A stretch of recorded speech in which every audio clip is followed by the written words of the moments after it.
მოგესალმებით, თქვენ უყურებთ რუიანს, მე ვახო სანაია ვარ. დღევანდელ გადაცემაში ვისაუბრებ სტრასბურგის სასამართლოში საქართველოდან ასარჩევი მოსამართლეობის კანდიდატებთან გასაუბრების თემაზე.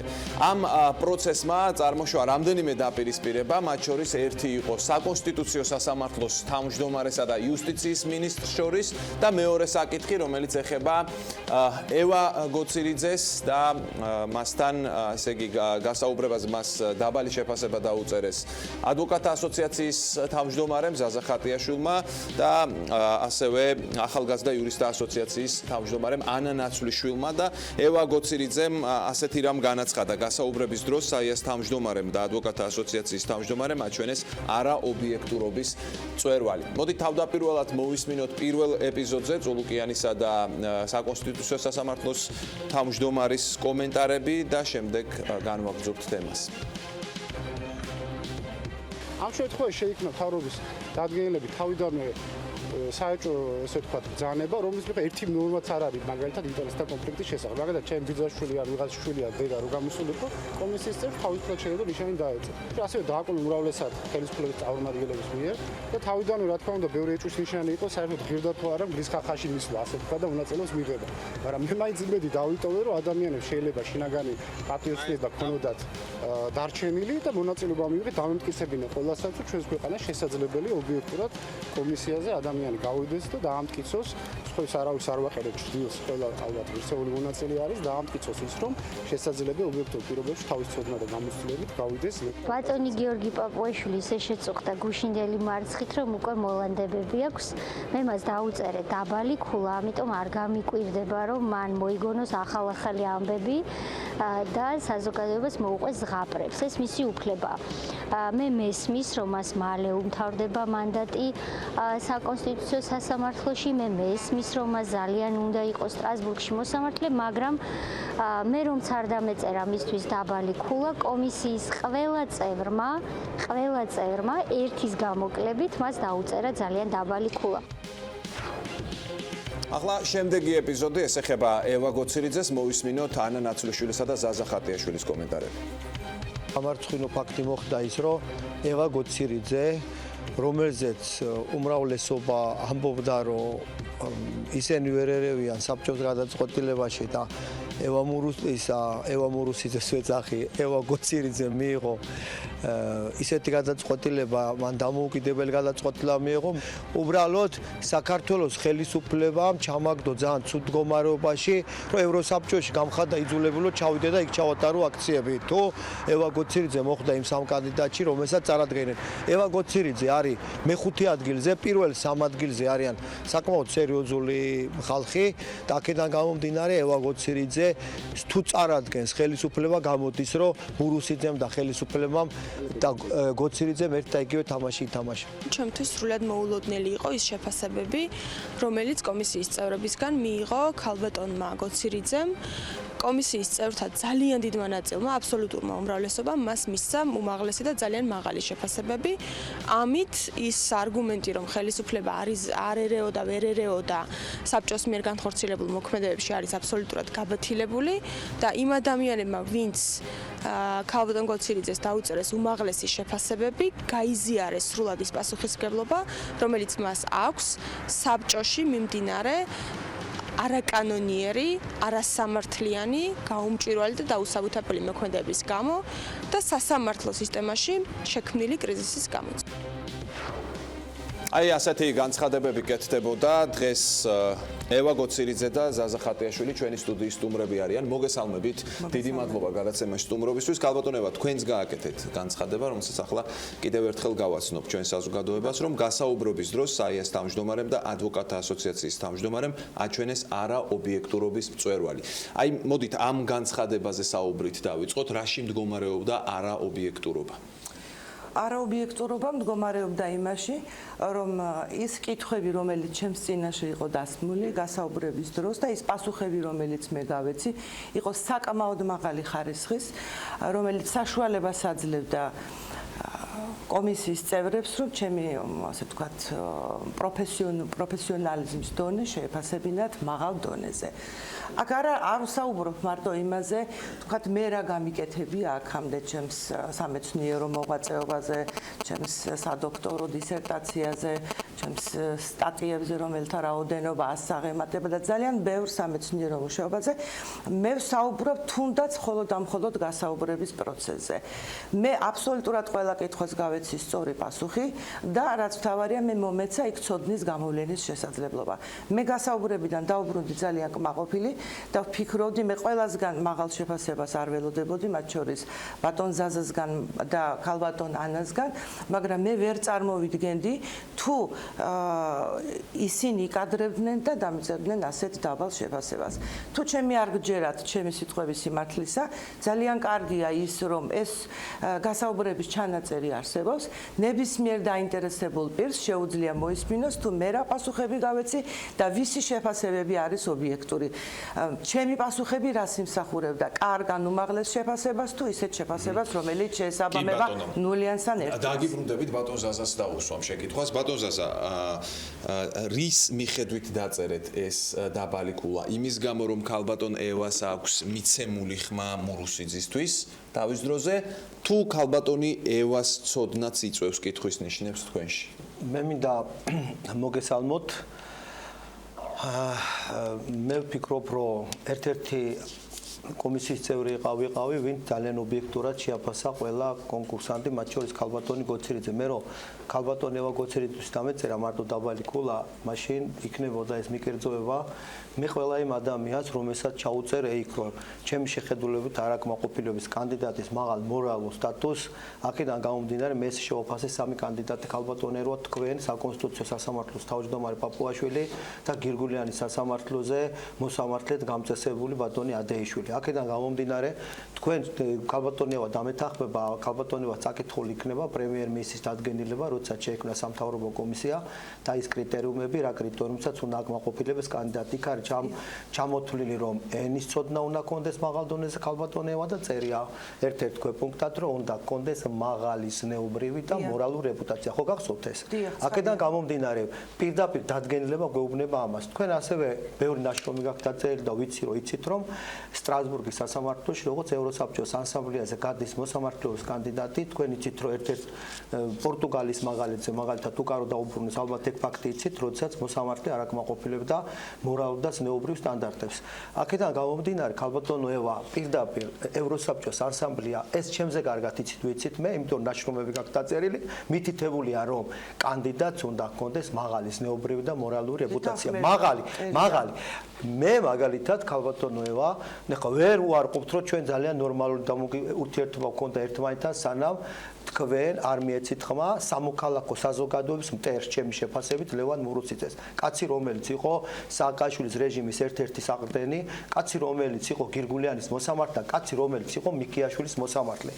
როდესაც მიქიაშვილის გადაწყვეტილება გამოვიდა ქალბატონო ევა, მე მასზე ვითხოვდი სისხლის სამართლების დევნის დაწყებას. ერთადერთი საქმეა, რომელიც მურუსიძემ არ უარყო, რომ დარღვევა ჩაიდინა, იმიტომ გირგულიანზე იძახოდა, რომ სხვა გადაწყვეტილებას ვერ მივიღებდიო და მიქიაშვილზე ხო ვერ მოიტყუებოდა. გახსოვთ ნინო მიქიაშვილი მის საქმე, როდესაც იგი აწამა პატრონმა და მაშინ ხო პატრონზე ცუცქვა შეიძლებოდა, მე სტრასბურგში შევიტანე, მოვითხოვე წამება არახუმანური არადამიან მოპყრობა. ქალბატონევა მიცის ეს საქმე, რომ უპრეცედენტო საქმე მოვიგე, სამ ეპიზოდზე დავაყენე, მესამე მოხლი წამება არახუმანური არადამიან. კი, ბატონ ზაზა, ამაზე ალბათ კიდევ მოგვიწევს საუბარს. აქ საინტერესოა ერთ შეკითხვას დავსვამ, აქ საინტერესოა ერთი რამ. თქვენ ახლა პორტუგალიის მაგალითი მოვიყვანეთ, ხომ? თუ კი ქალბატონი ევა იქნება წარდგენილი, თქვენ ფიქრობთ, რომ ევროსაბჭოს გაუჩნდება შეკითხვები მოდი მე ერთი წუთი დავამთავრებ. როდესაც ქალბატონ ევა იქ ბრძანდებოდა და მე პირდაპირ ეთერში თქვენთან ვთქვი ეს, რომ მიქიაშვილის საქმეზე ამ ადამიანმა აღიარა, რომ ჩაიდინა დარღვევა, მაგრამ რა თქვა, იცით, თანაშემწემო გვიან შემომიტანა საქმეო. კანონში წერია, რომ 24 საათშია ვალდებული განიხილოს და 50 დღე ნაწამები ყვალი სანამ პატიმარს არ გაუკრა. განიხილა 50 დღის დაგვიანებით. მე ქალბატონევას როგორც იურის ვეუბნები, არის თუ არა ეს თანამძღოლს უფლებამოსილების გადამეტება. არის თუ არა სისხლის სამართლის დანაშაული, როცა ადამიანი ამბობს, რომ ეს ჩაიდინა, რა მნიშვნელობა გვინ მოუტანა საქმე, ხო ჩაიდინა. მან ხო უნდა აგოს პასუხი, როგორ შეიძლება ასეთ ადამიანს მიეცით თქვენ ხმა. აქედან გამომდინარე მე ჩავთვალე პატივცემულო ქალბატონო, მე ესე მოგმართავთ ყოველთვის თქვენ, რომ თქვენი მაღალი წერია, მე მაღალი ზნეობრივი და მორალური კრიტერიუმები არ აკმაყოფილებდა მაღალ სტატუსს. მე უბრალოდ მე ვთქვი, როგორც პორტუგალიის მაგალითზე დაიწუნეს მოსამართლე, მე ვთქვი, რომ თუ თქვენ იქნებით წარდგენილი, მე გავაკეთებ იგივეს, ვიცი გზა და აუცილებლად დაგბლოკავდით. კი ბატონო, ეხლა მოისმინეთ ჩემი პასუხი. კი ბატონო. ფაქტობრივად ბატონმა ზაზამ არ უარყო, რომ მან დაბალი ქულები მე პროფესიონალიზმის შეფასებით. ანუ თქვენ სოდნაში მე როგორც მივხვდი ბატონო, მე არა ვარ ის კაცი რაღაცა მოიგონო. დიახ, ესე იგი თქვენ საქმეც რაშია, იცით? მე გეთანხმებით იმაში, რომ სტრასბურგის სასამართლოს მოსამართლე უნდა იყოს მაღალი მორალური წესებების მქონე ადამიანი და ეს ჩაწერილია და ჩაწერილიც რომ არ იყოს, ეს არის თავისთავად ცხადი. მაგრამ იქ ჩვენ იმ გასაუბრებაზე თქვენ გევალებოდათ მხოლოდ და მხოლოდ ჩემი პროფესიული დონის შემოწმება და ის ფურცელი, რომელიც თქვენ წინ გედოთ და ის კრიტერიუმები, რომელიც იყო იქ ჩამოწერილი, იქ არ იყო საუბარი მორალურ კრიტერიუმზე.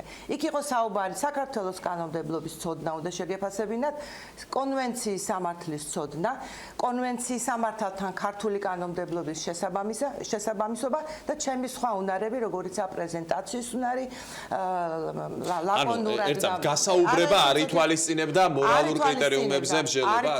დადგენილებაში ეწერა ბატონო ახლა. არა, დადგენილებაში წერია, მაგრამ სადაც თქვენ ქულები უნდა დაგეწერათ, იქ არ იყო მორალურ კრიტერიუმზე საუბარი. თქვენ უნდა შეგეფასებინათ ჩემი ცოდნა სწორედ ამ კრიტერიუმების საფუძველზე და ის ცოდნა, რომელიც მე გამოვავლინე, იქ თქვენ არ გაძლევდათ იმის საშუალებას, იმის ლეგიტიმურ საფუძველს, რომ ასეთი, ასე ვთქვათ, დასკვნა გაგეკეთებინა და ერთიანით შეგეფასებინათ ჩემი ცოდნა. მე გეტყვით კიდევ სხვა რამეს.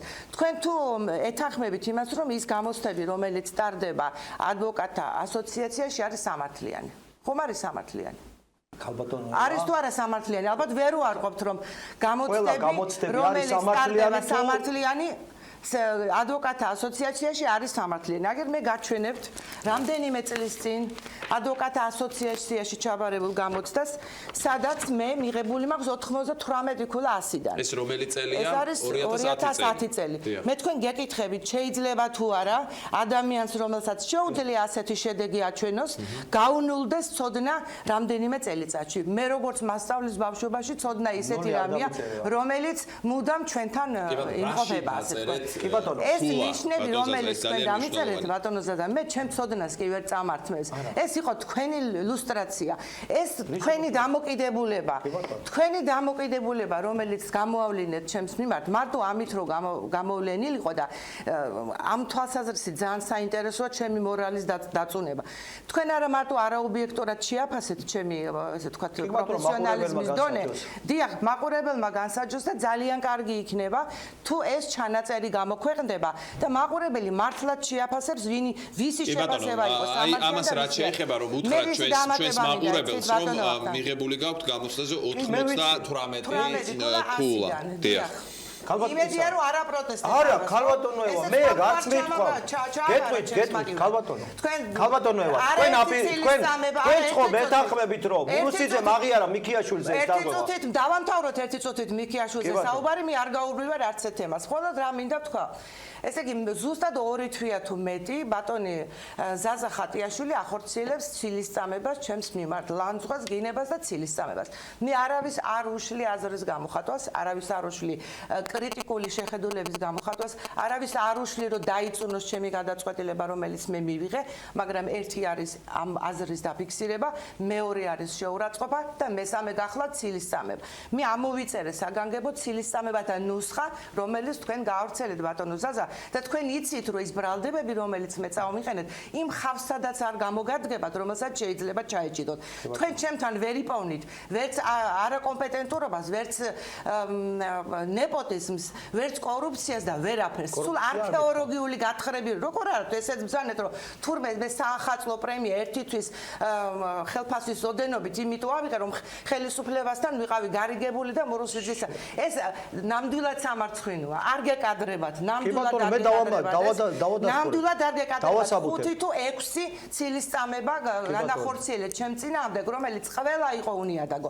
მე გეკითხები შეგიძლიათ გითხრათ, აი ცილის წამებაში რას გულისხმობთ? ციგნები ჩემი დაწერილი არ იყო.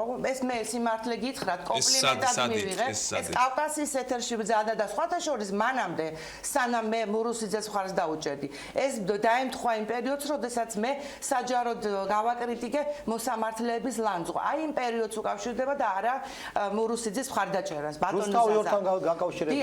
მე ვიცი ზეპირად თქვი პატრიცია. კი ბატონო. ზეპირად ვიცი რა დრავთ. მე სხვათა შორის ეს თქვენი შენიშნა რომ წიგნები ჩემი დაწერია და დიდ კომპლიმენტად მივიღე. იმიტომ ეთყობა ესენი ისეთი კარგი წიგნებია რომ ქალბატონებად იქნებ კიდევ გითხრათ ერთი-ორი ფრაზა რომ შემდეგ ბატონზას გქონდეთ შესაძლებელი. სტრასბურგში და არაფერი გამიკეთები არასოდეს ადამიანის უფლებათა დასაცავად და ნუ თუ იმიტომ მიბრძოლა ბატონმა ზაზამ რომ მე მოსულიყავი იუსტიციის საბჭოს წევრად. მე თქვენ გადმოგეცეთ ჩემი პუბლიკაციების დიდი ნუსხა და ძალიან კარგი თუ ნახე და გაეცანით და თქვენი დარწმუნდებოდით რომ მთელი ამ პერიოდის განმავლობაში მე არა გულთან მქონდა მიტანილი ყველაფერი რაც ჩემ სამშობლოში ხდებოდა და ჩემი პუბლიკაციები და ჩემი სხვა ქმედებებით ამას მხარში ხო და მაგ რეჟიმის შემოქმედს ხარი დაუჭირეთ ხომაიც არა მოდი ეს დავამთავრე ეგ არის მთავარი ესე იგი ეს თქვენი მეორე დებულებაც არის ყალბი შემდეგ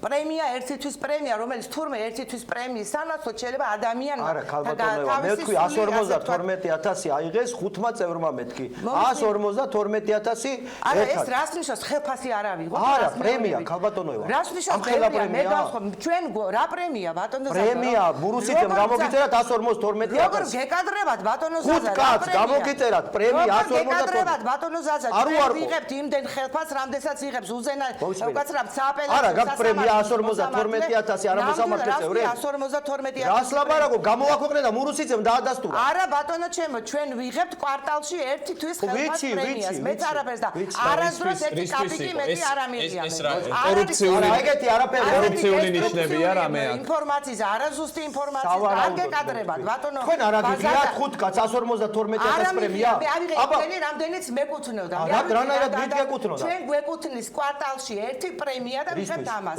ან გვეკუთვნის ხანდახან, როდესაც არის მაშინ ვიღებთ. არა, ქალბატონო პრემია არის და გასაყიდელი არის დამსახურებისთვის და არა გეკუთვნით. ყოველ შემთხვევაში მე სხვაზე მეტი არაფერი არ ამიღიდა, რაც კანონით. ყველა მაიღო ქალბატონო, მე არ მithქვია, მაგრამ თქვენ აიღეთ მეთქი.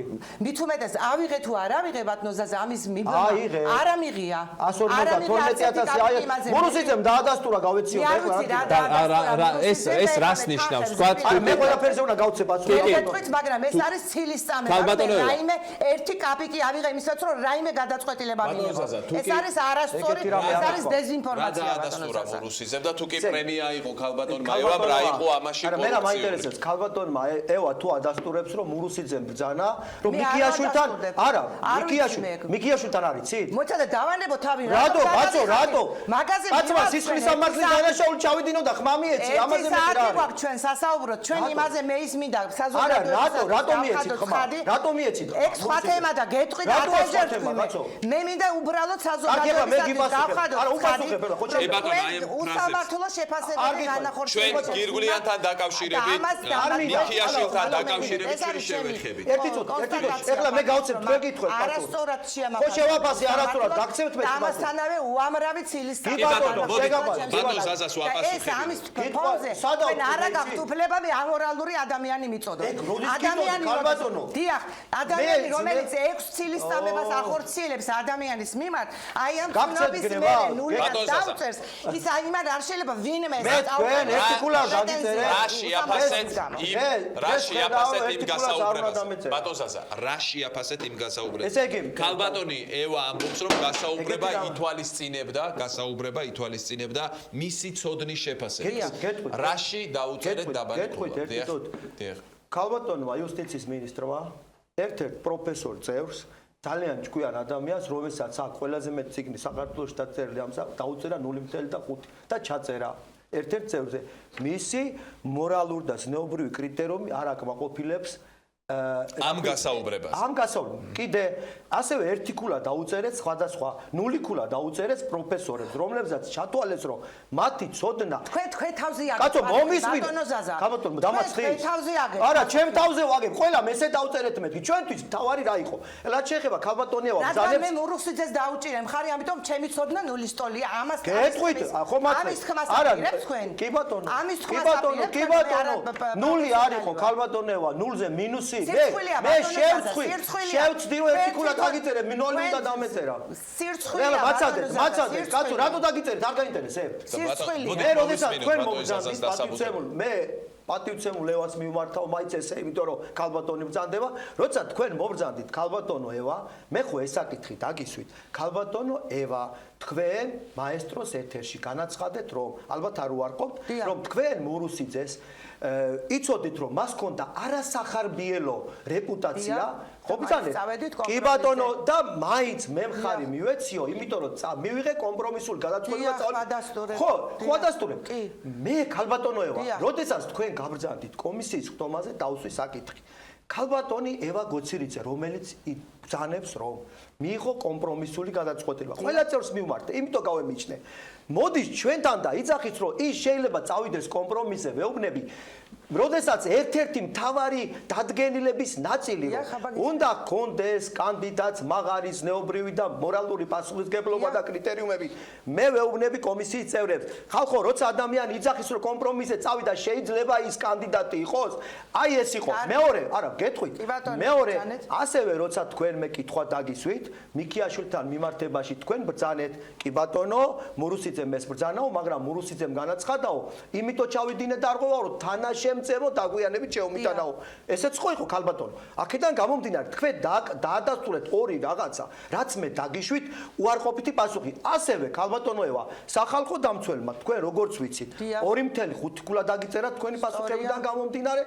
ასე რომ მარტო მე არ შეგაფასეთ ასე. ამიტომ ჩვენ ჩავთვალეთ რომ ადამიანი რომელიც მე პირადად რა ჩავთვალე თქვენ რო გეთქვათ ახლა პირდაპირ გეუბნებით რა რომ იცით რა მე მაგალითად ადამიანი ყველა ადამიანი ცდება და მე შევწვდი მურუსიძესთან დაკავშირებით და მივიღე ჩემი აზრით არა ის გადაწყვეტილება რომელიც უნდა მიმეყო. იქ მობრძანდით ქალბატონო ევა და თქვენ განაცხადეთ რომ მეო კომპრომისზე წავედო და მე ზაზახატიაშვილი ვერ დაუშვებ რომ იქ ისეთი მოსამართლე დაინიშნოს რომელიც შეიძლება უკვე ხელისუფლებასთან წავიდეს პატივცემულო კომპრომისზე.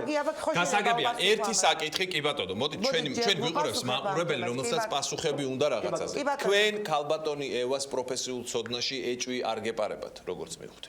ქალბატონი. არამედ აქცენტს აკეთებთ მხოლოდ და მხოლოდ მორალურ კრიტერიუმებზე. ყველა კომისიის წევრმა, ყველა კომისიის დადგენილებაში, იცით რა არის, ვინც იცის ევროსასამართლოში, ევროსაბჭოს ანსამბლის მიდგომა კანდიდატებთან მიმართებაში, ვისაც იქ სასამართლოში საქმე მოუგია და ქალბატონევა მიცის, რომ ერთ-ერთი წარმატებული ადვოკატი მეც ვიყავ, რომელიც იქ ბევრ საქმეს იგებდა, ყველა მიცის, რომ პირველი უნდა იყოს მაღალი მორალური, ზნეობრივი კრიტერიუმები და საზოგადოებაში ავტორიტეტი, იმიტომ კონვენციის გადაწყვეტილებები ყველა საკითხულმა მთავარია. მე პირადად განვაცხადე, რომ ქალბატონევა რომ მარტო ყოფილიყო რომ მე მისთვის დამეწერა მხოლოდ ერთიანი და სხვა კანდიდატები რომლებიც სხვათა შორის არა ქალბატონევა და იგივე არ გამეკეთებინა სხვებთან მაშინ დაგეთანხმებოდი რომ მე მარტო ქალბატონევასთან დაუშვი კარგი ეხლა მოდი რაც შეეხება კომპრომისს ბატონზეა თქვენ მიგაჩნიათ რომ ადამიანი ვინც კომპრომისზე მიდის ის უზნეო ადამიანია და საერთოდ მიგაჩნიათ რომ კომპრომისი ეს ცუდი სიტყვაა მე გაგახსენებ არა თქვენ მაღალი ზნეობრივი და მორალური ადამიანი რომელიც კომპრომისზე მიდის ის როგორ შეიძლება დაინიშნოს სტრასბურგის სასამართლოს მოსამართლე აბა მე გეტყვით არა თქვენ უკვე ისაუბრეთ ეხლა ჩემი რიგია მე გეტყვით თუ გინახავთ თქვენ იმედია საქართველოში გამოიცა შესანიშნავი წიგნი ეს არის საკონსტიტუციო სამართალში სახელმძღვანელო ამერიკის შეერთებული შტატებისა და მას ქვია სახელწოდება აქვს ასეთი სახელწოდება კომპრომისის ხელოვნება აი ესეთი სახელწოდება დიახ, ბატონო ჩემო, კომპრომისი არის მართლაც ხელოვნება, რომელიც ყველამ უნდა გამოიყენოს სახელმწიფო მოღვაწე იქნება თავის სახელმწიფო საქმეებში. თუ რიგითი ადამიანი თავის იუსტიციის მოსამართლედ დაინიშნოს მაგაზე კომპრომისი. მათქმევინეთ ბატონო ზაზა, მე სხვა რამეს ვიძახი. მეც გეტყვით, თვითონ ევროპული კონვენცია ბატონო ზაზა სწორედ კომპრომისს ეფუძნება. ევროპულმა სასამართლომ თავის არაერთ გადაწყვეტილებაში ბრძანა, რომ კომპრომისისა და ბალანსის ძიება ადამიანის ინდივიდურ უფლებებსა და სახელმწიფოს ინტერესებს შორის არის კონვენციის უმთავრესი ამოცანა და უმთავრესი პრინციპი, რომლითაც არის გაჯერებული მთელი კონვენცია. დიახ, ასე რომ კომპრომისი სალანძღავი სიტყვა არ არის. და არც კომპრომისი ახლა რაც შეეხება ნახეთ ბატონ ზაზა ამბობს რომ ამ მოსამართლეს სისხლის სამართალთან აქვს პრობლემა, ანუ მასთან შეიძლება თუ არა კომპრომისი. შეიძლება რომ სავარაუდო დამნაშავესთან კომპრომისზე წავიდა გადაწყვეტილება იყო კომპრომისული, იმიტომ რომ ჩვენ სასწორზე დავდეთ ბევრი რამ სასამართლო ხელისუფლების სტაბილურობა თუ შურისძიება კონკრეტული მოსამართლის მიმართ. ჩვენ როგორც სახელმწიფო მოხელეებმა არჩევანი გავაკეთეთ სასამართლო ხელისუფლების სტაბილურობის სასარგებლოდ. ჩვენ გგონია რომ ასე მოვიქეცით. ჩვენ გგონია რომ ჩვენ სწორი გადაწყვეტილება მივიღეთ. მე არ ვამბობ რომ ეს საბოლოო ინსტანციის ჭეშმარიტება და დრო გამოარჩეს ჩვენ მივიღეთ თუ არა სწორი გადაწყვეტილება. მე არ ვიცი ჯერ. მე იმედი მაქვს რომ ეს სწორი გადაწყვეტილება იყო. და ვნახოთ მომავალი გვიჩვენებს. მაგრამ თავისთავად იმის გაცხადება რადგან მე ვთქვი რომ ეს კომპრომისული გადაწყვეტილება მივიღეთ, ნახეთ ეს უზნეო ადამიანი და წავა ყოველთვის კომპრომისზე. რამეს რაც არ მithქვამს მე. ის არის მაღალი ზნეობრივი და მორალური კრიტერიუმების სხვა არის და უზნეო ადამიანის სხვა. მე მიმაჩნია რომ არ მაღალი მორალური და ზნეობრივი კრიტერიუმების მქონე ადამიანი, რადგან მე მთელი ჩემი ცხოვრები დავადასტურე და მე ყოველთვის ვებრძოდი იმ ხელისუფლებას, რომელიც არღვევდა ადამიანის უფლებებს. და ხანდახან მურუსიძე თუ არ არღვევდა იმათ ებრძოდი?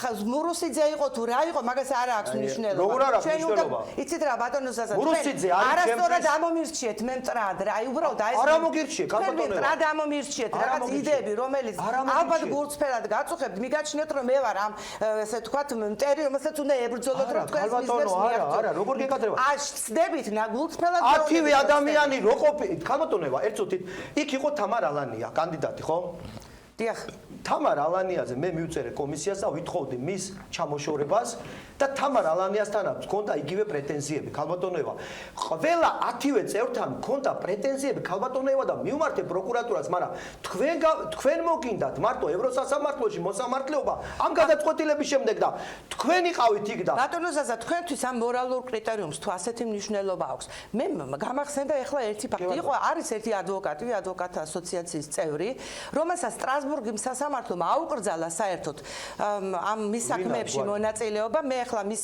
რეპუტაციას დავიცავ და ასე ვთქვათ მე რო გავალთ მე მოგახსენებთ მის გვარს რომელმაც აუკრძალა და გადაწყვეტილებაში ჩაწერა სწორედ არაკეთილ სინდისიერების გამო ის არის საბოლოო ერთი წუთით ბათქმევინეთ ის არის საბოლოოდ დაბლოკილი იმისათვის რომ ოდესმე მიმართოს სტრასბურგის სასამართლოს და იქონიოს გარკვეული საქმე ეს ადვოკატი არის დღეს ადვოკატთა ასოციაციის აღმასრულებელი საბჭოს წევრი როგორ დაუშვით ასეთი მაღალი მორალური ის ადვოკატი რომელიც არის აღმასრულებელი საბჭოში ადვოკატი რა მნიშვნელობა აქვს ვინ ირჩევს ხო თქვენი ასოციაციის წევრია რატო არ უზრუნველყავით პროცედურების ეგ არის არჩევითი ისიც არჩევითია რანაირად არის არჩევით თქვენ ხარი დაუჭერეთ თუ არ დაუჭერეთ რა მნიშვნელობა ის არის ადვოკატი თავისუფალი პროფესია სტანდარტებს იყენებთ ბატონო ზაზა არ შეიძლება ეს ან ბატონმა ზაზამ დაუჭირა მხარი რომ ის ყოფილიყო არა არა მომისმინე ფაქტია რომ ის არის თავისუფალი პროფესია აღმასრულებელი საბჭო რა არის ისა ფასტი ისა ხელფასი კი არა ადამიანს ის არის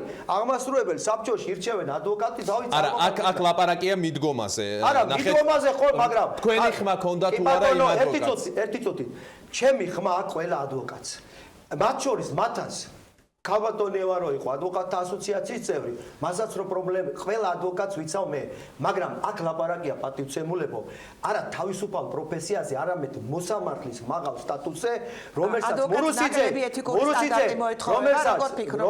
მურუსიძე არ იმსახურებდა სამოქალაქო საზოგადოების იყო რამოდენიმე წლიანი პროტესტი რომ ეს ადამიანი არ იმსახურებდა მოსამართლეობას ჩვენ ვითხოვდით ახალი ხელისუფლებისაგან რომ ბატონო ზაზა ეს გასაგებია უბრალოდ მე ამ საკითხზე ნახეთ თუ მაღალ ზნეობრივ კრიტერიუმებზე ვსაუბრობთ და მიდგომაზე. აი ქალბატონმა ევამ მე თუ სწორად მივხვდი, სწორედ ეს თქვა, რომ თქვენ მის შემთხვევაში სხვანაირად მოიქეცით და აღმასრულებელ საბჭოში თუ ხმა გაქვთ მიცემული ამ ადვოკატისთვის სხვანაირად. ერთი წუთი გეტყვით. მამუკანოზაძეს ხო არსებობს უბრალოდ შემთხვევით? მე არ ვიცი, მის გვერდს არ დავასახელე. არა, მე როგორც ვიცი, ეს არის მამუკანოზაძე, რომელსაც უჩივლეს ეთიკის კომისიაში. ლაპარაკია სამ პატიმარზე, რომელიც სააკაშვილის რეჟიმის დროს აწამეს და სააკაშვილის რეჟიმის დროს აწამეს და სტრასბურგიდან გამოატანეს საჩივარი. მამუკამ რო გაიგო რომ ესენი აწამეს სტრასბურგს მიმართა მაინც და უთხრა რომ ესენი ნაწამები არიანო და სტრასბურგმა უთხრა თუ მამუკანოზაძეა რომ შენო რატომ მოგვართე იმათ თანხმობის გარშემო. მე სამა ნაწამებმა პატიმარმა რო შეიცვალა ხელისუფლება მიმართა ადვოკატთა ასოციაციის ეთიკის კომისიას თუ მასზე იძახა. არაფერი არ დაუშავებია და თქვენ დამაცადეთ კი და ეთიკის კომისიამ ეს ადვოკატი გაამთხუნა. შემდეგ ადვოკატმა გაასაჩივრა უზენაეს სასამართლოში და უზენაეს სასამართლოში მოიგო ეს საქმე.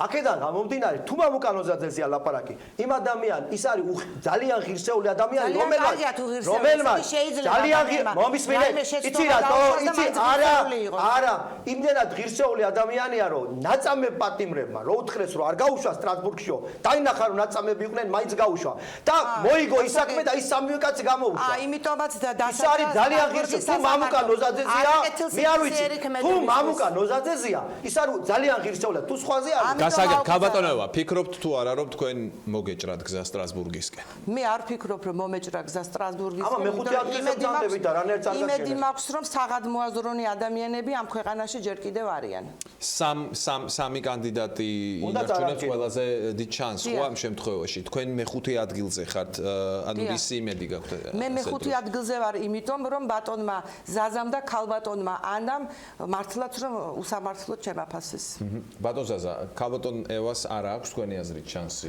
ქალბატონ ევას შანსი ექნება იმ შემთხვევაში თუ ხელისუფლება მიიღებს გადაწყვეტილებას და წარადგენს ქალბატონ ევას იმიტომ რომ მთავრობა იღებს გადაწყვეტილებას იქ მე მინდა გითხრათ ქალბატონი ევას აქვს ყველაზე დაბალი შეფასება იმ 5 კანდიდატში ენაში დაახლოებით 161 არა 5 კანდიდატი კარგი ვახო მე შენ გამოგიგზავნი რომ მივალ ახლა კომპიუტერზე მომეცი და არა რომელიც მომისმენთ ანა დოლიძემ 198 ქულა მიიღო 200-დან სანდრო პარამიძე მიიღო 192 193 ეს იყო ორი კანდიდატის სუპერ შეფასება თქვენ გქონდათ 163 თუ 164 ზეპირად ვიცი ქალბატონი ენაზეა ლაპარაკი კონკრეტულად თუ სხვა ზეპირად ვიცი ამიტომ ზეპირად ვიცი და იმიტომ ვამბობ კარგით მე რა მოხდა არა ის მოხდა რომ იმას თუ 198 ქულა თქვენ რატომ არ 98 ქულა მოიანი დამეწერა ბატონო ზაზა თქვენ რაზე მესაუბრებით ახლა მე ხო არ შეგაფასეთ ენაზე იცით რა ბატონო ზაზა იმაში აფასო ბრიტანულმა ცებრა თქვენგან ხართ ბოლო ადგილზე ვერ წარგაგდები არა ვარ მე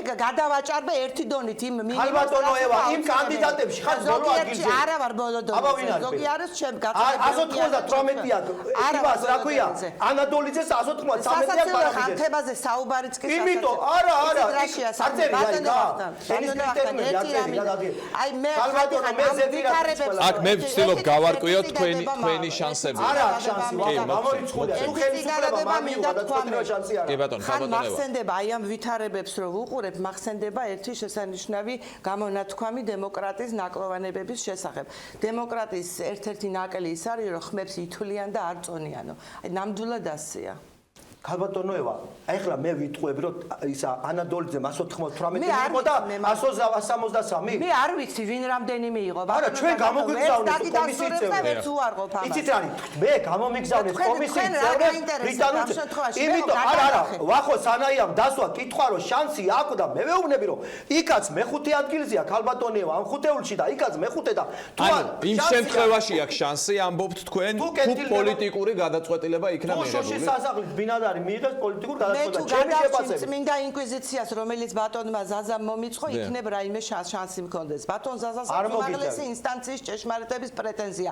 რასაც ბატონ ვახოს გამოუგზავნე ეხლა იმას რა ქვია მე მაგ თქვენ გამოუგზავნეთ ჩემი გასაუბრების ჩანაწერიც ბატონო არა მე არა მაგ ქალბატონო იმასა მოითხოვეთ და გაუგზავნეთ ქალბატონ წულუკიანს აქვს და თქვენ მოითხოვეთ სამართლიანად მე უფლება არა მაგ გამოუთხოვთ თქვენ რა აი სწორედ ამიტომ დავსვი მე შეკითხვა რის მიხედვით იქნა მიღებული გადაწყვეტილება ქალბატონ კრიტერიუმ მათ შორის ცოდნაზეც გააკეთეთ ახლა თქვენ აქცენტი. ამ შემთხვევაში კონკრეტულად ენის ცოდნასთან დაკავშირებით. ენაში გადალახა ქალბატონმა ევა ვეთანხმები კრიტერიუმმა იმ 5 კანდიდატში. მაგრამ მასზე წინ არიან არა, იმ 5 კანდიდატში ანადოლიძე ზუსტად მახსოვს აქვს 298, სანდრო პალამიძეს აქვს 193 და ქალბატონევას აქვს ან 163, 164 ესე მახსოვს. კი ბატონო, მოდით რეკლამაზე გავიდეთ და დავბრუნდებით, კვლავ განვაგრძობთ ჩვენ საუბარს.